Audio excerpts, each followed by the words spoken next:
Drama की starting हमारी female lead जिया से होती है, जो कि अपने मॉम डैड के साथ उनकी मसाज पार्लर में काम करने में हेल्प करती है। तभी यहाँ पर उसके मॉम डैड उसे इशारों में बात कर रहे होते हैं, क्योंकि वो असल में म्यूट है। यहाँ पर वो सब बताते हैं कि उनके लैंडलॉर्ड ने फिर से इस जगह का रेंट बढ़ा दिया है। तो ये सुनकर यह भी परेशान हो जाती है कि पिछली बारी तो उन्होंने रेंट बढ़ाया था और अब वापस कर रहे हैं। तो फिर मॉम डैड कहते हैं कि अब क्या ही कर सकते हैं, भरना तो पड़ेगा ही। अभी तो और भी चीज़ों के बिल है जो हमें भरने हैं। तो जिया अपसेट होती है और सोचती है कि काश मेरे पास एक जॉब होती। वो बताती है कि उसने जो ऑलरेडी बहुत सारी कंपनी में अपने रेज्यूमे सबमिट करी थी वो सब रिजेक्ट हो गए। पर इतने में जिया देखती है कि उसके मोबाइल पर कंपनी की तरफ से नोटिफिकेशन आया होता है। तो वो बहुत ज़्यादा हैप्पी हो जाती है और इस बारे में अपने मॉम डैड और सिस्टर को बताने लगती है कि उसे कंपनी की तरफ से काम का ऑफर आ गया है, लेकिन कंपनी के काम का नहीं बल्कि कंपनी के प्रेसिडेंट शेन की नैनी का। ये सुनकर उसकी फैमिली भी शॉक रह जाते हैं।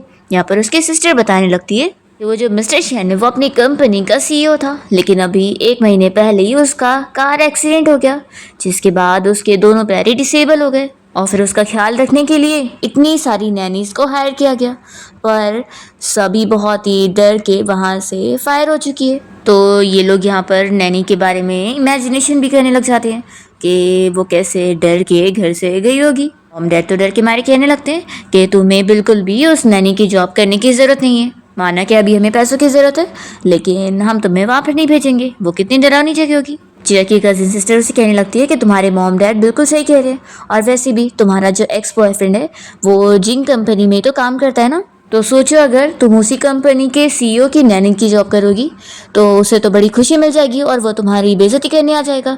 तो नहीं, बिल्कुल भी तुम वहाँ पर जॉब नहीं कर सकती। जिया कहती है कि आखिर मुझे उससे क्या फ़र्क पड़ता है, और वैसे भी इस जॉब को करने से मुझे मंथ के पूरे 30,000 युआन मिलेंगे और ऊपर से 7 टाइप के इंश्योरेंस और वीकेंड पर काम करने पर ट्रिपल सैलरी।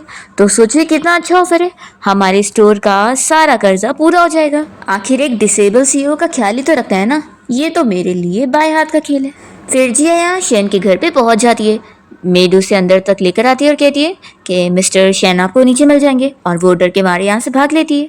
जिया सोचती है कि क्या वो मिस्टर शेन इतना डरावना है जो सभी लोगों से इतना डरते हैं।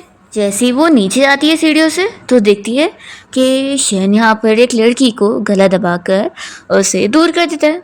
ये देखकर तो वो डर जाती है और सोचती है कि क्या यहाँ पर मारने वाला सीन चल रहा है। असल में लड़की शेन की फियांसी थी, पर उसने उसे धोखा दे दी होती है। शेन का भाई भी इसे चिल्ला रहा होता है कि तुम्हारी शादी मेरे भाई से होने वाली थी, पर तुमने उससे पहले ही इसे चीट कर दी और तुम किसी और के साथ थी। तो निंग तो हंसने लग जाती है और कहती है कि तुम्हें दिख नहीं रहा है कि ये डिसेबल हो चुका है, ये किसी काम का नहीं है, और तुम मुझे कह रहे हो कि मैंने दूसरा मैन क्यों ढूंढी। वो शेन को चिल्ला कर कह रही है कि मैं चाहती हूँ कि तुम मेरे साथ एंगेजमेंट तोड़ दो। तो फिर वो ऑर्डर दे देता है कि मैं तुम्हारे साथ एंगेजमेंट तोड़ रहा हूँ, और फिर वो बटन प्रेस करता है तो उसके गार्ड्स तुरंत ही उसके ऑर्डर पर यहाँ पर आने लगते हैं। और जैसी जिया पीछे गार्ड्स को देखती है तो वो भी सीढ़ियों से नीचे आ जाती है।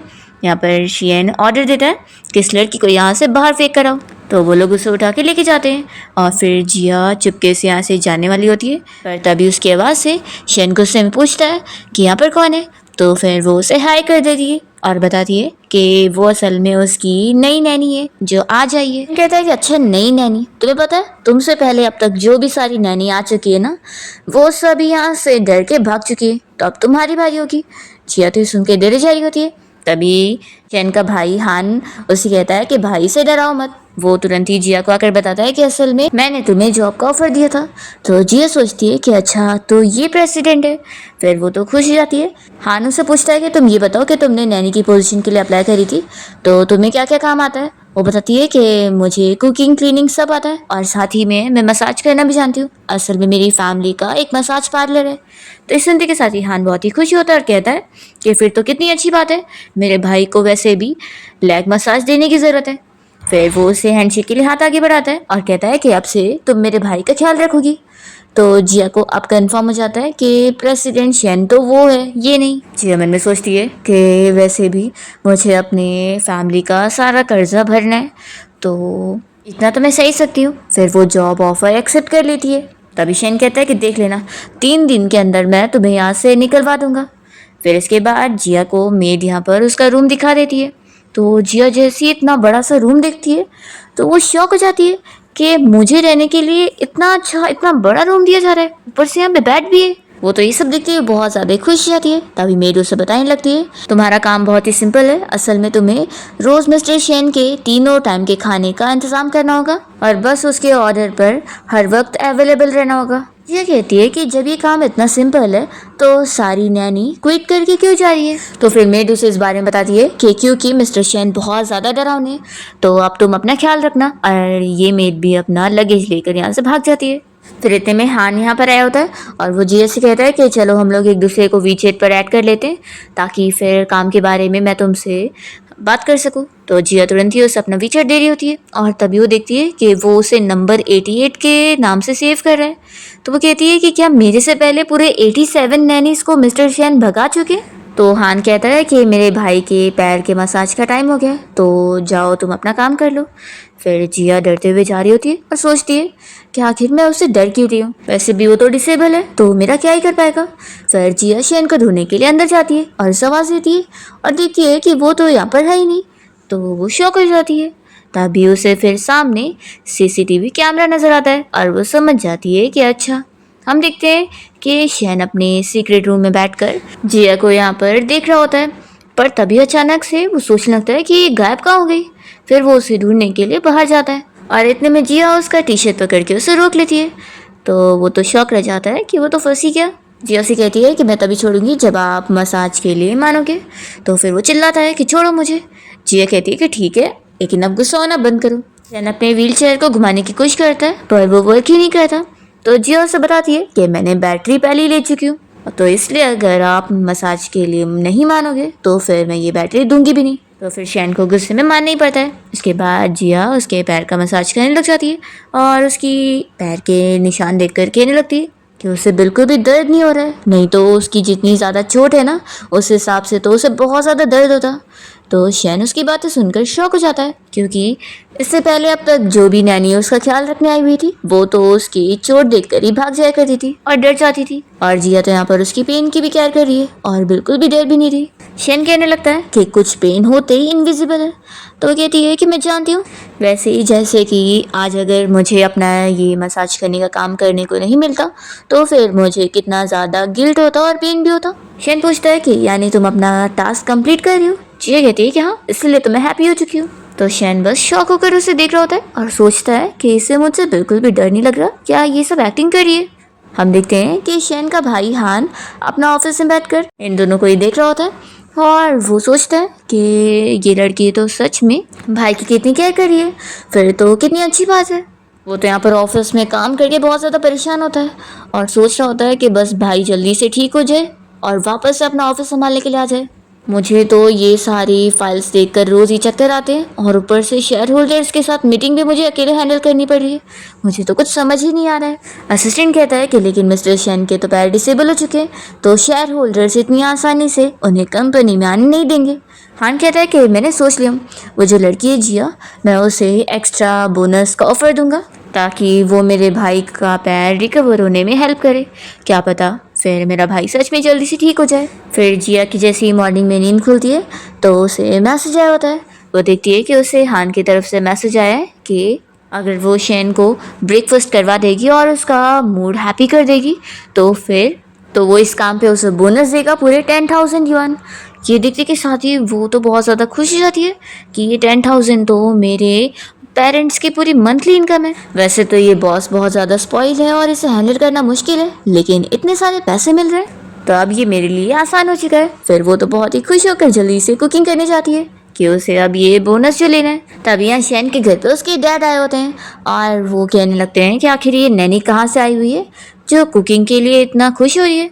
शेन कहता है कि डैड आप ऐसे तो आए नहीं होंगे, तो ज़रा आप बताओगे कि आपको क्या काम है। शेन के डैड कहते हैं कि मैंने सुना कि तुम वापस से कंपनी में आने का सोच रहे हो, तुम्हें समझ नहीं आ रहा है कि तुम दोनों पैर से डिसेबल हो चुके हो और तुम कभी ठीक हो ही नहीं सकते। मैंने कितने मुश्किलों से तुम्हारे भाई हान को कंपनी में एक्टिंग प्रेसिडेंट के तौर पे काम करने के लिए बनाया हूँ तो उससे अब झूठी होप मत दो। शेन कहता है कि डैड मैं अच्छे से जानता हूँ कि आपने बहुत पहले ही मुझे रिप्लेस करके मेरे भाई हान को कंपनी में लाने का सोच लिया था, और वो तो आपको अच्छा मौका मिल गया क्योंकि मेरे पैर इसी टाइम पे डिसेबल हो गए। इस बात पर उसके डैड बहुत ज़्यादा चिल्लाने लग जाते हैं और उसे कहते हैं कि उसने अकेले अपने दम पर कंपनी खड़ा किया। इसका ये मतलब नहीं है कि वो उनसे इस तरीके से बात करेगा। वो बता देते हैं कि कल तुम्हारी शेयर होल्डर्स के साथ मीटिंग रहने वाली है, तो याद रखना है जब तक तुम्हारा भाई पूरी तरीके से प्रेसिडेंट नहीं बन जाता है तब तक तुम्हें उन्हें शांत करके रखना है। और ऐसा कहकर वो चले जाते हैं। फिर जिया यहाँ पर कुकिंग करने के बाद शेन को आवाज़ देती है और कहती है कि बॉस खाना रेडी हो चुका है, तो वो साफ मना कर देता है कि मैं नहीं खाऊंगा। जिया कहती है कि पहले खाना देख तो लो, तो वो ये सारे खाने देखने के बाद कह देता है कि ये तेल वाले खाने मैं नहीं खाता हूँ।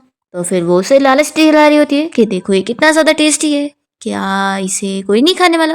पर फिर भी शैन कुछ नहीं कहता और चला जाता है। फिर रात में शैन का भाई हान घर पर आया होता है और जिया उससे कहती है कि आखिर अब हम क्या करें, मिस्टर शैन ने तो पूरा दिन से कुछ नहीं खाया और डिनर भी नहीं किया। अब तो हान पूछता है कि आज कुछ हुआ था क्या, तो जिया बताती है कि कुछ हुआ तो नहीं था, लेकिन जब से मिस्टर शैन के डैड उनसे मिल कर गए तब से उनका मूड खराब हो गया। तो फिर हान जिया से बताने लगता है कि उसके डैड असल में शैन के साथ पहले से ही बहुत स्ट्रिक्ट थे और जब वो छोटा था तो उन्होंने उसे अब्रॉड में स्टडी के लिए भेज दिए थे। फिर जब वो 18 ईयर्स का हुआ और अब्रॉड से वापस आया तो उसने फिर कंपनी संभालना शुरू कर दिया और बहुत ही कम टाइम में कंपनी को इतना सक्सेसफुल बना दिया। पर जैसे ही फिर वो डिसेबल हो गया तो डैड ने मुझे जल्दी से उसकी सीईओ की पोजीशन दे दी है और अब तो मेरा भाई मुझसे मिलने को भी जल्दी तैयार नहीं होता है। जिया कहती है कि आखिर कोई पेरेंट्स ऐसे कैसे हो सकते हैं, ये तो कुछ ज़्यादा ही हो गया। हाँ, जिया को ऑफर देता है कि अगर तुम मेरे भाई को खुश करने में मदद करोगी और उसे खाना खिलवा दोगी तो फिर बोनस तुम्हें मैं और ज़्यादा दूंगा। तो ये सुनने के बाद तो जिया इस ऑफर को एक्सेप्ट कर लेती है कि वो ये करके दिखा देगी। जिया पूछती है कि क्या तुम मुझे बताओगे कि मिस्टर शैन की खाने की क्या क्या पसंद है, फिर मैं उसी हिसाब से ही उनको खाना दे दूंगी। तो फिर आंसर बताने लगता है कि शैन को क्या चीज़ खाने में बिल्कुल नहीं पसंद और क्या चीज़ पसंद है। तो उसकी सारी चॉइसेस सुनकर जिया नोट कर रही होती है और कहने लगती है कि आखिर ये बिल्कुल एक बिल्ली की चॉइसेस कैसे। वो सोचती है कि वैसे उसके पास एक कैट वाला मनी जार भी है, तो वो इमेजिन कर रही होती है कि मुझे तो एक गोल्डन कैट मिल गई है जिससे मैं तो अमीर होंगी अब। फिर नेक्स्ट मॉर्निंग जिया शैन को ब्रेकफास्ट के लिए बुलाने आई होती है और वो उसे बताती है कि आज उसने उसकी पसंद का ब्रेकफास्ट बनाई है। तो शैन मना कर रहा होता है कि वो नहीं खाएगा। जिया उसके पास आती है और उसे समझाने लगती है कि किसी और से गुस्सा होकर अपने आप को सज़ा देकर कोई फ़ायदा नहीं है, कम से कम खाना तो टाइम पर खाना चाहिए। शेन कहता है कि तुम अपनी आइडेंटिटी याद रखो, तुम होती कौन हो मुझे लेक्चर देने वाली। तो वो कहती है कि मैं लेक्चर नहीं दी हूँ, मैं तो बस कह रही थी कि मैं तुम्हारी नैनी हूँ, तो मैं बस अपना काम करने आई थी तुम्हें लेग मसाज देने के लिए। फिर वो उसे मसाज देते हुए उसके पेट की भूख की आवाज़ सुन रही होती है और कहती है कि वैसे अच्छे बच्चों को खाना खा लेना चाहिए, और मन में सोचती है कि उसे पूरा यकीन है कि अब वो ज़रूर खाएगा। फिर रात में शैन किचन में खाना ढूंढने आया होता है। जब वो फ्रिज खोलता है तो उसे जिया का नोट लिखा हुआ दिखता है जिसमें लिखा होता है कि वो खाने को बस 3 मिनट माइक्रोवेव में गर्म करके खा सकता है। तो फिर ये तुरंत ही गर्म करने के बाद यहाँ पर खाना एंजॉय कर रहे होते हैं और जिया चुपके से बस अपने मोबाइल फ़ोन से उसे रिकॉर्ड कर लेती है और उसे ऐसे खाते हुए देखकर खुश हो जाती है और उसके भाई हान को ये वीडियो सेंड कर देती है। तो हान तो बहुत ज़्यादा हैप्पी हो जाता है और कहता है कि बोनस तो अब तुम्हें मिल जाएगा, लेकिन आखिर तुमने ये करी कैसे। जिया कहती है कि वो मेरे पास खुद का ट्रिक है, मैं बहुत कमाल की हूँ। फिर तभी इतने में शैन जिया को आवाज़ देता है और उसे कहता है कि उधर छुपी मत रहो, यहाँ सामने आ जाओ। तो वो देखती है कि उसने मिरर की वजह से उसे देख लिया। फिर वो उसके पास आ जाती है और पूछती है कि उसे फ्राइड राइस कैसा लगा। तो वो कहता है कि ठीक ठाक था। जिया फिर शैन के मुंह में कैंडी डाल देती है और उसे समझाती है कि तीखे खाने के बाद उसे कुछ स्वीट चीज़ें खानी चाहिए। वो उसे कहती है कि वैसे अब तुम अपनी फैमिली की वजह से परेशान मत हो, ज़रूरी नहीं है कि हमारी फैमिली हमारी सारी फीलिंग समझे। और वो उसका मूड यहाँ पे हैप्पी करने की कोशिश कर रही होती है। तो वो कहता है कि तुम्हें ऐसा क्या लग रहा है कि इन सारे हैप्पी कोट्स का मेरे माइंड के ऊपर कुछ असर होगा। तो वो कहती है कि सही बात है, इससे बेहतर था कि मैं तुम्हारी इस व्हीलचेयर की बैटरी निकाल लेती तो वो ज़्यादा अच्छा होता। तो शैन तुरंत ही अपने व्हीलचेयर को पकड़ लेता है और वो सोचता है कि ये बिल्कुल भी मुझे एक डिसेबल पर्सन की तरह ट्रीट नहीं करती है। फिर जिया दूसरी कैंडी देख रही होती है और कहती है कि कैंडी कितनी ज़्यादा अच्छी है, आखिर इसे पता नहीं फ्रिज में किसने रखा था। शेन शॉक हो जाता है और कहता है कि तुमने क्या इस कैंडी की एक्सपायरी डेट भी देखी थी? तो वो कहती है कि नहीं। शेन बताता है कि मैं कभी भी शुगर वाली कोई चीज़ नहीं खाता हूँ, यानी कि इसका मतलब है कि ये कैंडी अगर मेरे फ्रिज में थी तो वो मेरे भाई नहीं रखा होगा। और पता है लास्ट टाइम उसने कैंडी कब खाया था? जब वो 15 साल का था, यानी कि 10 साल पहले। जिया फिर तुरंत ही उसके मुंह में से कैंडी निकाल लेती है और कहती है कि रुको मैं अभी पानी लाती हूँ ताकि तुम अपना मुंह धो लो और मैं डॉक्टर को भी कांटेक्ट करती हूँ। तो वो कहता है कि इसकी जरूरत नहीं है, मैं इतनी जल्दी मरूंगा नहीं। फिर शैन यहाँ पर जिया को बता देता है कि उसे ब्रेकफास्ट में कल क्या खाना है। तो जिया बहुत ज़्यादा हैप्पी हो जाती है कि उसने उसे डिश बता दिया। तो वो कहती है कि ठीक है फिर सुबह रेडी हो जाएगा। शैन फिर अपना चला जाता है और जिया को फिर हान का मैसेज आता है कि उसने उसे 10,000 में 50 युआन कम सेंड किए। तो ये सोचती है कि हमारा बोनस का तो डील 10,000 का था ना। हम देखते हैं कि हान यहाँ पर गुस्सा हो गया होता है कि मेरी छुपाई हुई लॉलीपॉप भाई को मिल गई, सब इसकी वजह से हुआ है, तो इसलिए मैंने 50 लेस दिए इसे। फिर नेक्स्ट मॉर्निंग जिया टाइम पर यहाँ ब्रेकफास्ट और उसकी ब्लैक कॉफ़ी रेडी करके शैन को दे देती है। तो शैन काफ़ी इम्प्रेस होता है कि टेस्ट में भी अच्छा है। वो मन में सोच रहा होता है कि ये बाकी नैनी से तो बेहतर है, इसे मैं कम से कम कुछ टाइम के लिए तो रोक ही सकता हूँ। फिर इतने में शैन के घर के बाहर जाओ आया होता है और वो बताने लगता है कि दरवाज़ा खोलो, मैं शैन का फ्रेंड हूँ। तो शैन जिया को दरवाज़ा खोलने का ऑर्डर दे देता है। फिर ये जो तो जैसे अंदर आया होता है तो वो शैन को देखकर सोचने लगता है कि मुझे तो लगा था कि ये यहाँ पे बीमार पड़ा होगा, लेकिन लगता है ये मज़े में जी रहा है। शेन कहता है कि तुम यहाँ पर क्यों आए हो? तो फिर जो बताने लगता है कि शेयर होल्डर्स ने मुझे यहाँ पर भेजा है तुम्हें देखने के लिए, और अब तुम्हें देखने के बाद मुझे पता लग रहा है कि तुम तो सच में पूरी तरीके से डिसेबल हो, कोई काम के नहीं रहे।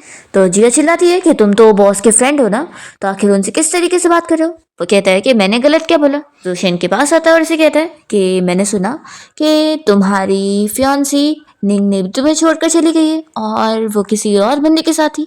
वैसे पता है वो बंदा कौन है? वो कोई और नहीं, मैं ही हूँ। अब वो तुम्हें छोड़ चुकी है और वो मुझे डेट कर रही है। तुम्हारे एक्सीडेंट के दूसरे ही दिन उसने और मैंने नाइट स्पेंड करे और मेरे पास हम दोनों की वीडियो भी है, क्या तुम देखना चाहोगे?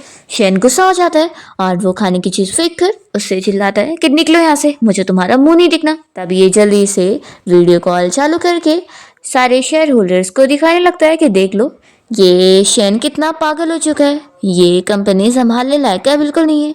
जिया जल्दी से शैन के सामने आ जाती है और उसे छुपा रही होती है। फिर शैन की ये हालत देखने के बाद तो डैड तो बहुत ज्यादा चिल्लाने लगते हैं कि ये क्या हरकत है, तुमने मुझे डिसअपॉइंट कर दिए। बारी बारी करके सारे शेयर होल्डर्स भी कहने लग जाते हैं कि मिस्टर शैन तो सच में इतना डरावना हो चुका है, इसे हम बिल्कुल भी वापस से कंपनी में नहीं बुला सकते।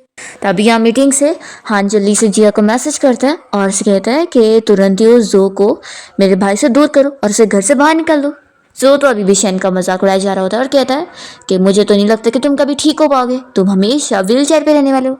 जिया इस बात पर उसे चिल्लाती है और कहती है कि जब तक मैं यहाँ पर हूँ मैं मिस्टर शैन को ठीक कर दूंगी। जिया इसे किक करती है तो फिर जो चिल्लाने लगता है कि तुम एक मामूली सी नैनी होकर मुझे मारी हो। तो वो कहती है कि हाँ मैं मारूंगी। जो कहता है कि तुम बस एक मामूली सी नैनी हो और तुम्हारे बोलने से कोई ये ठीक नहीं हो जाने वाला है। जिया कहती है कि अगर मैंने मिस्टर शैन को ठीक कर दी तो क्या तुम इसी वक्त ही उनसे नीलान होकर माफ़ी मांगोगे? जो कहता है कि इसे ठीक करना तो दूर है, तुम तो इसका एक पैर भी मूव नहीं करा सकती हो, अगर करा दोगी ना तो मैं तो अब भी नील डाउन करके माफ़ी मांग लूँ। तभी यहाँ पर शैन कह रहा होता है कि इसे यहाँ से बाहर निकाल दो। जिया जो की शर्त मान जाती है कि ठीक है चलो फिर अपनी शर्त याद रखना। वो तुरंत ही जाती है शैन के पास और वो मीटिंग में सारे शेयर होल्डर से कहने लगती है कि अब आप लोग ध्यान से देखो कि कैसे मैं मिस्टर शैन का पैर मूव करवाती हूँ, फिर आप लोग को भी यकीन हो ही जाएगा कि उनके पैर ठीक हो सकते हैं। जिया शैन से कहती है कि बॉस मुझ पे बिलीव रखो और फिर वो उसके पैर पे मसाज करने लग जाती है। शैन तो सोच रहा होता है कि उसके पैर तो कब का ही मूव करना बंद कर चुके हैं और वो कहाँ ही ठीक हो सकते हैं। तो वो सोचता है कि ये क्या करना चाहती है। तभी इतने में जिया जो ट्रिक यूज़ करती है उससे शैन का पैर सच में मूव करता है। तो सारे शेयर होल्डर शॉक हो जाते हैं और हान तो बहुत ज़्यादा खुश हो जाता है कि भाई का पैर मूव हुआ। शैन भी यहाँ पर शॉक हो जाता है और जिया सारे लोगों से कहती है कि आप लोगों ने देख लिया ना, इस बात का ही प्रूफ है कि देखना मिस्टर शैन के पैर जल्द ही पूरी तरीके से ठीक हो जाएंगे। तो फिर सारे शेयर होल्डर्स पूछते हैं कि इसका ये मतलब है कि फिर मिस्टर शैन वापस कंपनी आएंगे। तो शैन कहता है कि हाँ, इसलिए जब तक के लिए आप लोग मेरे भाई का अच्छे से ख्याल रखो और उसके काम में उसे पूरा सपोर्ट दो। फिर जिया जो से कहती है कि अब तुम्हारी बारी है, तुम शर्त हार गए हो तो अब नील डाउन होकर माफ़ी मांगो। तो वो कहता है कि मैं नहीं माफ़ी मांगने वाला, पता नहीं तुमने क्या ट्रिक इस्तेमाल करी होगी। जिया कहती है कि अच्छा तो तुम ऐसे नहीं सुनोगे ना, तो अब मैं तुम्हें दिखाती हूँ कि एक नैनी क्या करने के लिए कैपेबल है। फिर वो तुरंत यहाँ पर बटन प्रेस करती सारे गार्ड्स को बुला लेती है और उन्हें ऑर्डर देती है कि इसे पकड़ के नील डाउन करवाओ। तो जो डर के मारे फिर सॉरी बोलने लगता है। जिया उसे किक करके उसे नील डाउन करवा देती है और फिर शैन गार्ड्स को कहता है कि इसे जाकर बाहर फेंको, तो वो लोग लेके चले जाते हैं। फिर जिया खुश होकर शैन की तरफ मुड़ती है और वो उसे पूछता है कि आखिर तुमने मेरा पैर कैसे मूव करवाई थी। तो जिया बताती है कि असल में मेरे पेरेंट्स के साथ मैंने इतने टाइम से मसाज पार्लर चलाती आई हूँ, तो उन्होंने मुझे इस बारे में बताया, तो मैंने बस उसी पॉइंट्स को टच करी तो फिर उससे तुम्हारे पैर मूव हो गए। और वो मन में उसके लिए अपसेट हो रही होती है कि आखिर उसका ऐसा फ्रेंड कैसे हो सकता है जो कि उसकी बेइज्जती कर रहा था। यहाँ पर शेन कहता है कि क्या हुआ, तुम्हें मुझ पे तरस आ रही है। तो जिया तो सोच रही होती है कि हाँ उसे सच में उस पर तरस आ रही है। अभी शेन कहने लगता है कि अब तुम जाओ यहाँ से, मैं तुम्हें फायर कर रहा हूँ। तो जिया कहती है कि तुम मुझे ऐसे कैसे फायर कर सकते हो, फायर करने का कोई रीज़न भी तो होना चाहिए ना, क्या मैंने तुम्हारे पैर मूव कर दी क्या इस वजह से। तो वो कहता है कि मैं तुम्हें डबल कंपेंसेशन दे दूंगा, लेकिन अभी 1 घंटे में ही यहाँ से निकलो। जिया गुस्सा होती है और कहती है कि ठीक है, मैं पहले अपनी बातें कह दूँ फिर मैं चली जाऊंगी।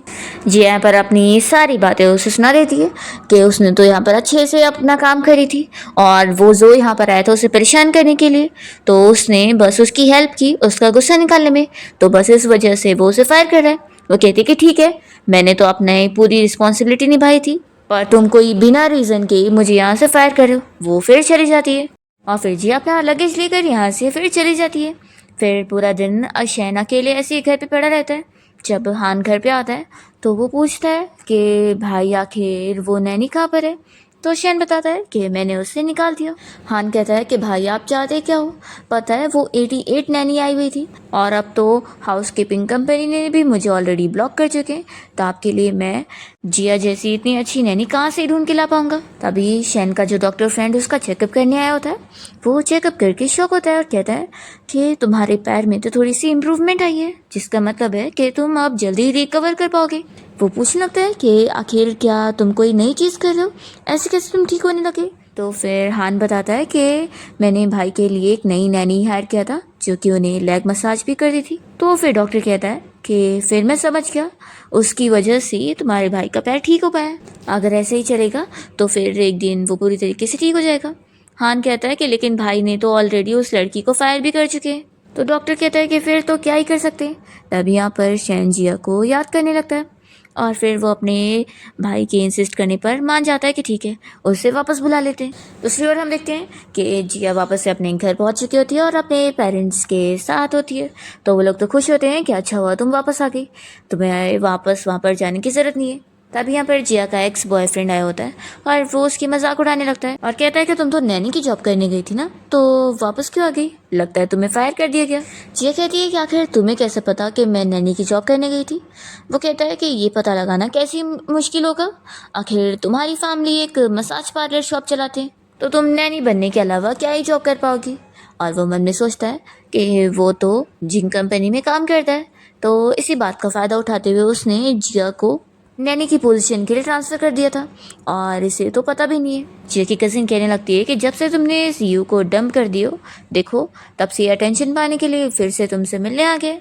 तो यू की मॉम कहने लग जाती है कि बकवास करना बंद करो, उल्टा मेरी बेटी ने तुम्हें छोड़ा है समझी, तुम उसके लायक क्यों नहीं हो, और तुम्हें पता भी नहीं है कि वो अब जिन ग्रुप कंपनी के HR डिपार्टमेंट में काम कर रहा है, तुम उसके लायक क्यों नहीं हो। जिया कहती है कि ठीक है आपने बिल्कुल सही कहा है, इसलिए अपना मुँह लो और निकलो यहाँ से। यूँ कहने लगता है कि अगर अभी भी तुम मुझसे माफ़ी मांगो ना तो शायद मैं तुम्हें एक चांस दे दूँ और वापस से तुम्हें डेट करने के लिए मान जाओ। तो उसकी मॉम कहती है कि तुम पागल हो गए हो, ये आखिर एक नैनी की जॉब करने लायक है और वैसे भी इसके पेरेंट्स तो म्यूट है, तो ऐसी लड़की से शादी करोगे तो तुम्हारे बच्चे भी म्यूट ही हो जाएंगे। ऐसा बोलकर वो जिया की और उसके पेरेंट्स की बेइज्जती करने लग जाती है। तो जिया को आ जाता है गुस्सा और वो सीधा इस यू और उसकी मॉम को थप्पड़ लगाती है और दोनों से कह देती है कि निकल जाए यहाँ से, नहीं तो मुझसे बुरा कोई नहीं होगा। तो यू को गुस्सा आता है और वो जिया को मारने के लिए हाथ आगे बढ़ाता है। तो जिया की पूरी फैमिली उसे सपोर्ट करने के लिए आगे आ जाते हैं और कहते हैं कि वो जिया को हाथ भी लगा कर देखे।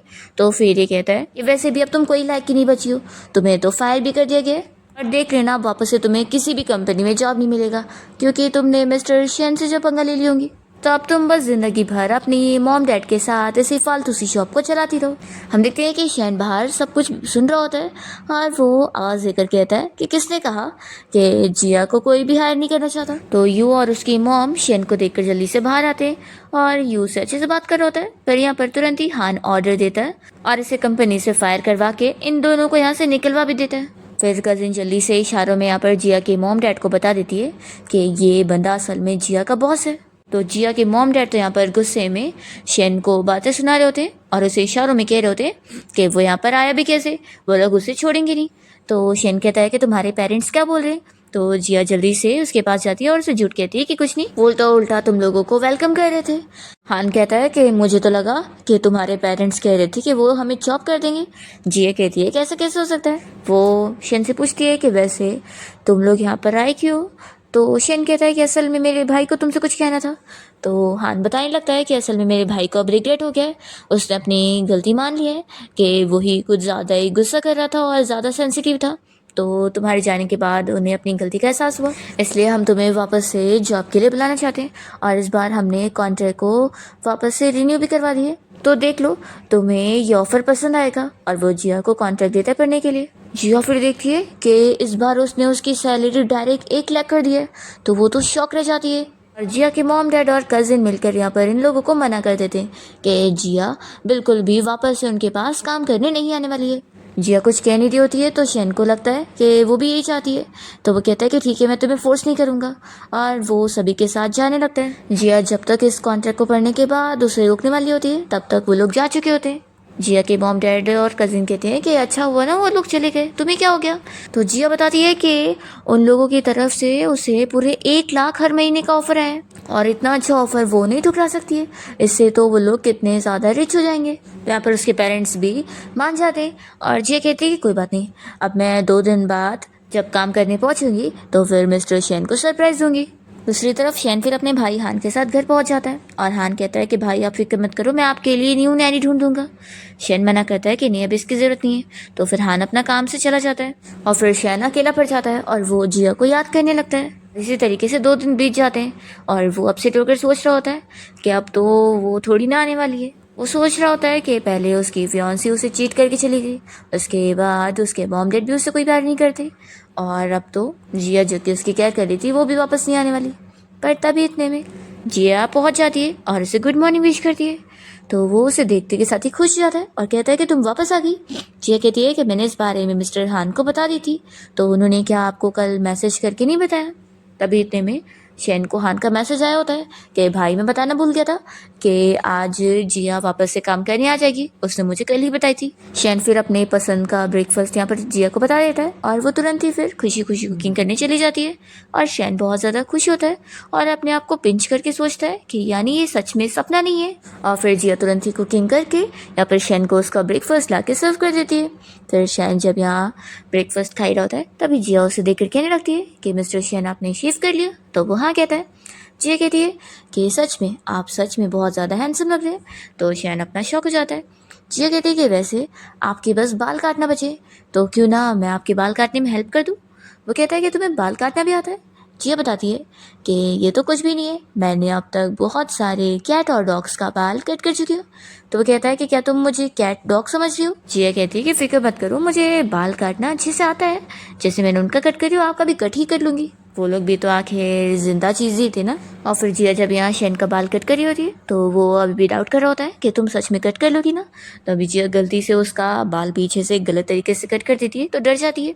शैन कहता है कि क्या वो कुछ गलत हुआ क्या। जिया कहती है कि बिल्कुल नहीं और वो वापस से बाल सही कर देती है। अभी कोई डोरबेल बजाता है तो वो कहती है कि मैं जाकर देख कर आती हूँ और बॉस आप फिक्र मत करो, मैं किसी को भी आपको हर्ट करने नहीं दूंगी। यहाँ घर पे शैन का डॉक्टर फ्रेंड आया होता है। उसे देखकर जिया कहने लगती है कि आखिर तुम कौन हो। देखो अगर तुम मेरे बॉस को यहाँ परेशान करने आए हो तो मैं बता दूँ कि मैं तुम्हें छोड़ूंगी नहीं। तभी यहाँ पर शैन पहुँच जाता है और बताता है कि वो असल में मेरा डॉक्टर है, तो तुम इतनी फिक्र मत करो, वो मेरा अच्छा फ्रेंड है। फिर ये डॉक्टर भी बताने लगता है कि हाँ मैं यहाँ पर शैन का पैर का चेकअप करने आया हूँ। तो जिया उसे कहती है कि सॉरी। तो फिर वो तो यहाँ पर शैन से कह रहा होता है कि तुम्हारी नैनी तो सच में तुम्हारी कितनी केयर करती है। फिर इसके बाद वो शैन का चेकअप करने के लिए उसके पैर की चोट खोल रहा होता है और जिया से कहता है कि क्यों ना तुम बाहर जाओ। तो जिया कहती है कि क्या मैं नहीं देख सकती। शेन कहता है कि उसे रहने दो, नहीं तो फिर वो मेरी व्हीलचेयर की बैटरी निकाल लेगी।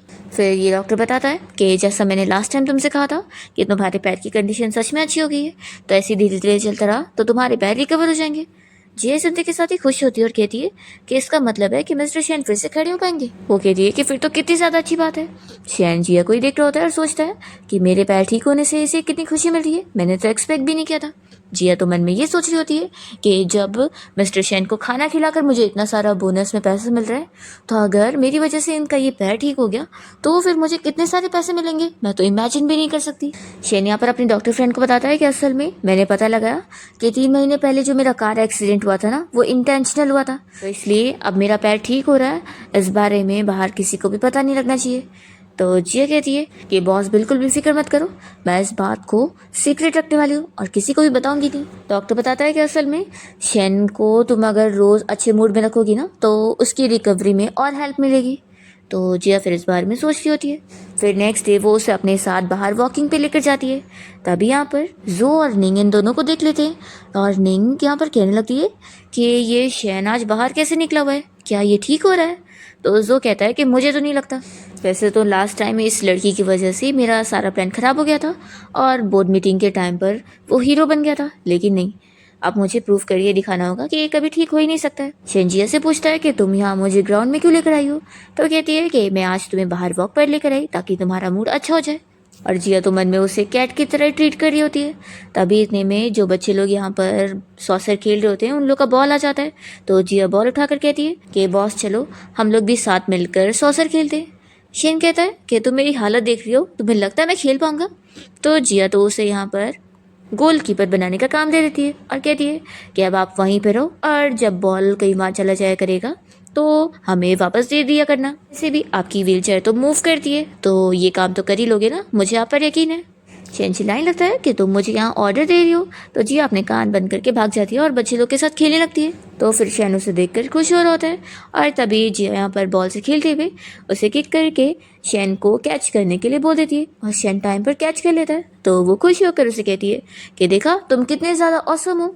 तभी यहाँ पर सारे बच्चे शेन के पास आ जाते हैं और उसे कहने लगते हैं कि अंकल आपकी चेयर तो कितनी ज़्यादा अमेजिंग है, तो क्या आप हमें इस चेयर पर बैठने के लिए दोगे, मैं आपको अपना ये टॉय भी दे दूंगा। बारी बारी करके सारे बच्चे ही बैठना चाह रहे होते हैं। शेन फिर अपसेट हो जाता है। जिया कहती है कि चलो वापस चलते हैं।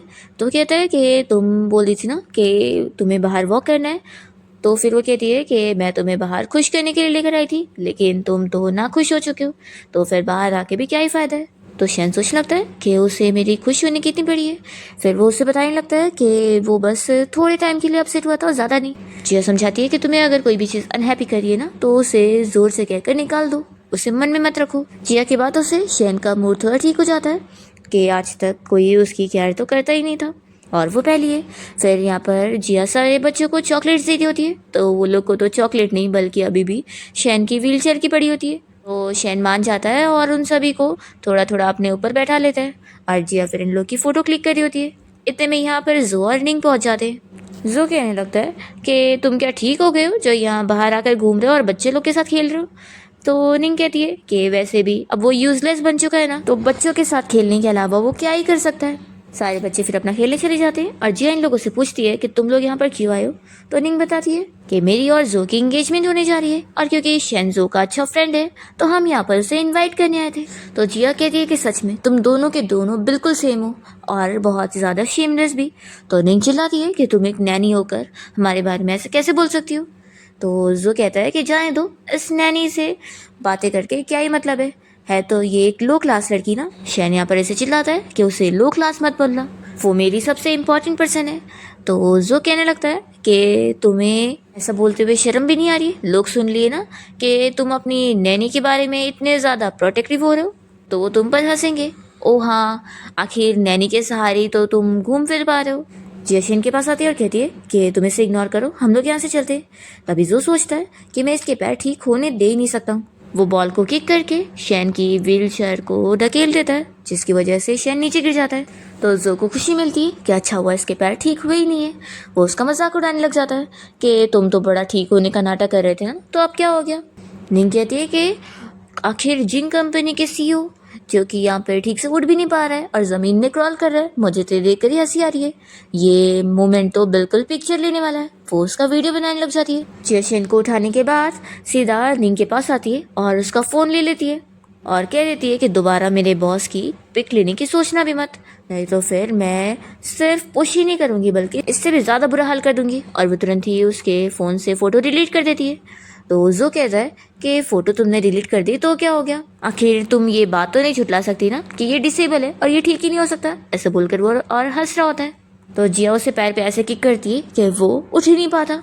तो जिया भी फिर हंसने लगती है और कहती है कि क्या हुआ, अब तुम खुद नहीं चल पा रहे हो। वो यहाँ पर लोगों को आवाज़ देकर बुला रही होती है कि आओ इसे उठाने में कोई मदद कर दो, आखिर इतना फेमस बंदा नीचे गिर गया और उठ ही नहीं पा रहा है।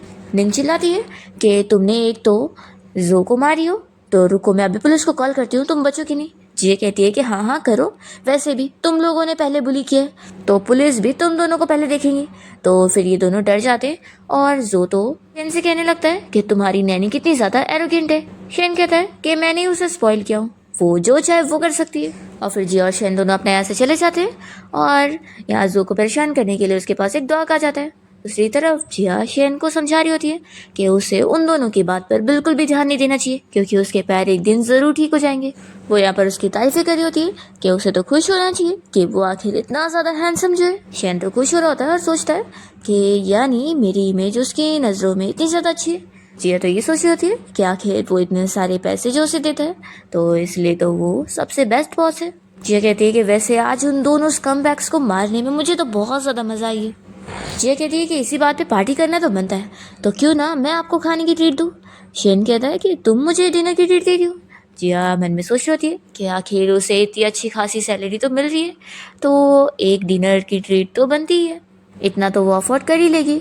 फिर इसके बाद ये लोग एक अच्छे से रेस्टोरेंट में डिनर करने पहुंच जाते हैं जहाँ पर ये लोग लड़कियों का डांस भी देख रहे होते हैं। पर शैन तो ये सब देखने में बिल्कुल इंटरेस्ट नहीं लेता, पर जिया को मज़े आ रहे होते हैं। वो कहती है कि ये सारी लड़कियाँ कितनी ज़्यादा ब्यूटीफुल है ना, और वो खाना एंजॉय कर रही होती है। तभी स्टाफ आकर उसे पूछती है कि अगर वो चाहे तो वो सारी लड़कियाँ उन लोगों की केयर करने यहाँ पर भी आ जाएंगी। तो जिया फिर बुला लेती है। जैसे ही ये लड़की यहाँ पर शैन को मसाज देने के लिए उसके पीछे आती है तो शैन कह देता है कि मुझे ज़रूरत नहीं है। तो फिर वो लोग यहाँ पर जिया की केयर करने में लग जाती है। तो जिया उनसे अपनी केयर करवा रही होती है और वो खुश हो रही होती है। पर फिर इसके बाद आखिर में जब स्टाफ यहाँ पर बिल पे करने के लिए जिया के पास सारी चीज़ों का बिल बताने आती है तो जिया इतने सारे पैसे सुनकर शॉक हो जाती है। शैन कहता है कि कोई बात नहीं, मैं पे कर देता हूँ। तो जिया कहती है कि नहीं, आखिर मैंने बोली थी कि ये ट्रीट मेरी तरफ से होगी तो मैं आपको पे करने के लिए कैसे दे सकती हूँ। शैन कहता है कि ठीक है फिर तुम ही पे कर दो, और वो अपना फिर मोबाइल नहीं निकालता है। जिया सोचती है कि मैंने तो बस एक ही बार मना करी थी, ये तो सच में रुक गया। फिर वो अपसेट होकर खुद ही बिल पे करने के लिए अपना फ़ोन निकालने जाती है, पर उसे पता लगता है कि वो अपना फ़ोन लाना भूल गई है। फिर शैन भी देखता है कि वो भी अपना फ़ोन नहीं लाया है। तो दोनों फिर यहाँ पर स्टाफ को बताते हैं तो स्टाफ तो अपने बॉस को यहाँ पर बुला कर ले आती है, जो कि इन लोगों को चिल्लाने लगता है कि क्या वो लोग फ्री में यहाँ पर खाना खाने के लिए आए थे। वो कह देता है कि अगर तुम लोगों ने बिल नहीं पे करे तो तुम दोनों फिर यहाँ से जा नहीं सकते हो, तुम लोगों को यहाँ के सारे बर्तन धोने पड़ेंगे। जिया फिर बहाने करने लगती है कि क्यों ना आप मेरे बॉस को यहाँ पे रख लो, जब तक वो यहीं पे रहेंगे मैं तब तक घर जाकर अपना फ़ोन ले आऊँगी और बिल पे कर दूँगी। शेन कहता है कि तुम ये क्या कर रही हो। तो जिया कहती है कि बॉस कंडीशन ही ऐसी है तो प्लीज़ मान जाओ। जिया यहाँ पर इस रेस्टोरेंट के बॉस से कहने लग जाती है कि आखिर मेरे बॉस की जो ये व्हील चेयर है ना ये भी बहुत ज़्यादा महंगी है, अगर मैंने सच में पे नहीं करी ना तो आप इसे भी बेच सकते हो। तो फिर ऐसे करके वो मना ही रही होती है। अभी शैन सोचता है कि ये तो मुझे बेचे डालती है। फिर वो तुरंत ही अपना बटन प्रेस करता है तो उसके सारे गार्ड्स यहाँ पर पहुँच जाते हैं। तो ये सभी तो शॉक रह जाते हैं कि ये क्या हो गया।